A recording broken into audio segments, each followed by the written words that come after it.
किसी दूर दराज गांव में, जहां न बड़े बाजार थे न चमकती गाड़ियां, मगर दिलों में मोहब्बत और आंखों में ख्वाब जरूर थे, वहां एक नन्हा सा बच्चा रहता था, हमजा। हमजा की दुनिया इसकी माँ थी, आमना बीबी, निहायत मेहनती, खामोश और हमेशा मुस्कराती हुई। वो एक पुरानी सी सिलाई मशीन पर घंटों बैठकर काम करती, कभी किसी के कपड़े सी रही होती तो कभी हमजा की जूती ताक रही होती।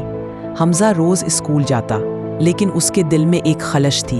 अम्मी के चेहरे पर थकन देखता तो दिल कट सा जाता।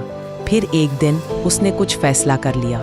छोटे छोटे कदमों से वो बाजार गया, दुकानों पर गया, पुराने कागज़, खाली बोतलें बेची और जो कुछ बचा वो गलक में डाल दिया। हफ्ते गुजरे और एक दिन जब गलक भरी तो वो छुपके से बाजार गया और अपनी अम्मी के लिए एक खूबसूरत नया दुपट्टा खरीद लाया। जब आमना बीबी ने वो दुपट्टा देखा तो उनकी आंखों में आंसू आ गए, लेकिन वो खुशी के थे, शुक्र के थे।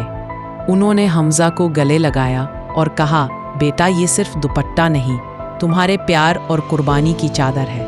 और फिर हमजा ने पहली बार समझा, माँ के सर का दुपट्टा सिर्फ कपड़ा नहीं होता, ये दुआओं, कुर्बानियों और मोहब्बत का साया होता है। अगर आपको हमारी कहानी पसंद आई हो तो एक लाइक जरूर दें। और हाँ, ऐसी ही मजीद दिलचस्प कहानियाँ देखने के लिए हमारे चैनल उर्दू बर्ड्स को सब्सक्राइब करना ना भूलें।